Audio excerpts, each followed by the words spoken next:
Tonight, more theft on campus. And new and improved water fountains around UNF. That's all tonight here on Spinnaker News.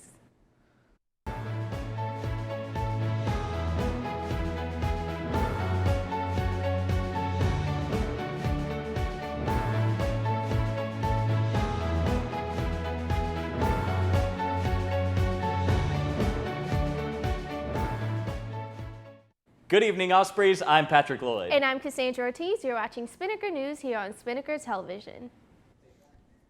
Well, you might remember that last week we here at Spinnaker News reported a story on the former Budget and Allocations Chairman Francois Estrada.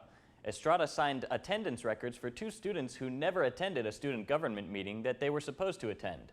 Estrada's court hearing in front of student government's judicial branch was scheduled for October 24th, but he didn't show up for it. Estrada told the Spinnaker, quote, "I didn't need to attend," end quote. An official statement from student body president Carlo Fassi said that Estrada did not accept responsibility, but tried to drag down 15 innocent students with him. And there's more theft here on campus. A UNF student's cell phone is missing. The student left his cell phone in the library at about 5 p.m. and 2 hours later he realized he lost it. But when he returned to the library, they directed him to the first floor's lost and found, where a student had already turned it in. When he got to the lost and found there was no sign of the phone. Neither the phone nor that suspect has been located. There has been yet another stolen parking decal on campus. On October 21st, a student reported her parking decal stolen after receiving a citation. An investigation revealed a small faded space on the rear of her vehicle where a decal had been attached. There was no attempt to search the car for fingerprints due to time lapse since the crime, and unfortunately, there are no known suspects. So, moral of the story? Lock your cars. Exactly. Don't go away, Ospreys. We'll be back right after this short message. Since I got adopted, I've learned a lot about these humans. I know. I mean, check out these two. It's Flirt City over here. I think she's getting his number. Nice. Your human's got some sweet moves. Takes after his dog. So, I got this new family. And I don't know what it is about this one, but she can't seem to put down that toy. Oh, and she even talks to it. Who's she talking to? Her mom? She talks to her mom a lot. Welcome back to Spinnaker News. I'm Cassandra Ortiz. And I'm Patrick Lloyd. Let's toss it over to Tabitha for weather. What is up, Ospreys? I am Tabitha Louie here with your spooktacular news weather update. Happy Halloween. I certainly was still not prepared for today, have crept up like it has, yet alas, it is finally here. This week has been a bit on the warmer side, but fear not, temperatures will be cooling down once again, thanks to a cool front that's heading our way. Whether you're trick-or-treating or having a quiet get-together, you can expect a cool and windy evening for those festivities. Tomorrow, we are looking at what will be the warmest day this week. There will be mostly sunny skies with a south wind at 7 to 13 miles per hour. And around midnight, there is a 20% chance for showers with cloudy skies helping to set the scene. As we take a look here at our radar, you can see the small showers that have passed off the east coast over here. And as we take a more of a bigger look, notice the showers just there to the west. That is the cold front currently migrating southeastern towards our region Friday night and Saturday. So we'll be seeing the possibility of some showers as well. Let's take this time now to check out the 5-day forecast. Tomorrow will be the last day of the warmer days for the week ahead. Saturday, the high will chill out a few degrees, but on Sunday is when we'll really feel a difference. Hang out on Saturday with an umbrella nearby because there's a 60% chance for showers. As we head into the next week, temperatures will still be cool in the mid-70s. The lows will be at 69 tomorrow, and then there will be a 16-degree drop by Sunday. So keep a coat nearby if you're out late during the weekend. I don't know if this is a mutual feeling, but right now I am best friends with this cold front. Don't judge. There will be a pleasant week that's in store for us again. Temperatures are dropping and skies will be mostly sunny with a side of breeziness. Keep a jacket and umbrella in your car just in case, because with this cold front also comes the slight chance for showers. Well, guys, that wraps up things for me here. Happy Halloween, Ospreys. Have a crazy safe night. Well, I don't know if Florida got the memo that it's supposed to be cold by this time of year. Apparently it didn't, but I think it was all planned because now we've got the last of the warm days for the Lupe Fiasco concert, and now it's not going to be raining on our little trick-or-treaters today, so I think it works out. I think so. Alrighty, Ospreys. Well, you may have noticed around campus recently that new water fountains were being installed, but these aren't different than your average drinking fountains. On Tuesday, UNF Physical Facilities installed 18 water bottle filling stations. Wallace Harris explained the importance of the new filling stations there.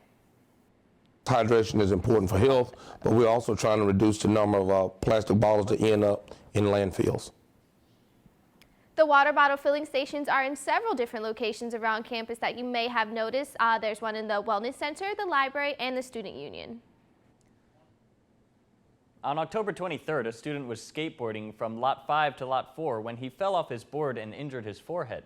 The 26-year-old student cut his head while trying to cross UNF Drive. He was later transported to Mayo Clinic. And everyone is talking about this fall's concert featuring Lupe Fiasco, Manchester Orchestra, and Fort Stories. That'll be tomorrow at 7 p.m. at the Coxwell Amphitheater. You, the students, voted to have Lupe Fiasco perform here after an open poll. Performing alongside Lupe is Manchester Orchestra. They're an indie rock band with a large Florida and online following. Fort Stories will also be there, the local 7-piece indie folk rock band that won the OP's Battle of the Bands this year. This concert will be free to all UNF students, but make sure to bring your Osprey One card. All other tickets will be $15. You can buy those tickets through a link on the event's Facebook page. Parking will be free on campus tomorrow after 5 p.m.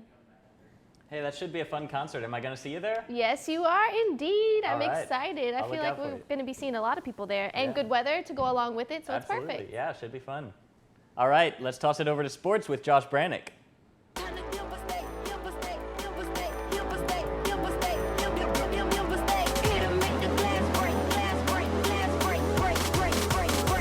Like an earthquake.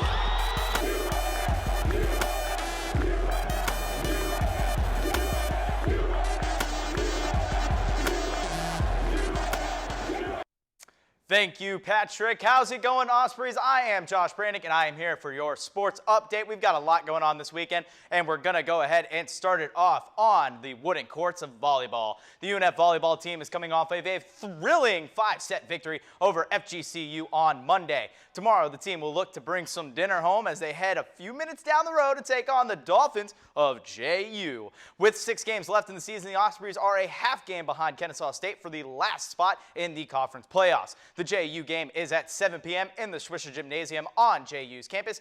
If you do plan on going, it can get a little bit tight in that small arena, so show up a little earlier. Headed to the hard blue courts, the UNF women's tennis team is hosting the UNF Invite this weekend with matches starting tomorrow and running through Sunday. The event will be at the tennis complex right next to the Wellness Center. After heading on the road last week, the UNF men's soccer team returns to the green grass of Hodges Stadium Saturday as they host a pivotal match against conference foe Stetson University. The team is currently in 6th place, owning the tiebreaker in a 3-team tie for last spot in the conference playoffs. With only 3 games left on the schedule, the Ospreys will look to regain their early season form and string together some much-needed wins to head in the playoffs with a nice bit of momentum. And basketball season is right around the corner, and the women's basketball team will be in preseason action on Saturday. The team, which was picked to finish 5th in the A-Sun, will host an exhibition against Southeastern University at 12:30 p.m. at the UNF Arena. And finishing off sports, we highlight the UNF men and women's cross-country team. The runners are going to enjoy the Nature Saturday as they participate in the A-Sun Championship in the land of country music, Nashville. The runners will take off at 10 a.m. Eastern Time. Back to you guys at the desk. Well, Josh mentioned the return of college basketball. Definitely pumped for that. Are you? Very excited. I heard UNF's basketball team is really good. They were picked 6th to finish in the preseason. The men's, the women's, as I said, were 5th. So it's both teams kind of had a lot of new talent coming in and a few little bit of old people. So it seems like it'll be different than what a lot of people have been seeing over the last 2-3 years with, guys that they've become accustomed to seeing with the men's team. Andy Diaz, Parker Smith, you can't be yelling out PS3 anymore when he hits a 3-pointer. So I don't know how many fans are going to deal with that. But we've got a nice, good little bit of crop coming in. So it should be an interesting season. I'm kind of excited to be covering some nice, good college basketball here. So Well, change is good, so I'm excited. it is. There So. you go. Well, Ospreys, that's all we have for you tonight. And remember, keep yourself informed with UNFSpinnaker.com. Have a wonderful night, Ospreys. I'll see you next Thursday.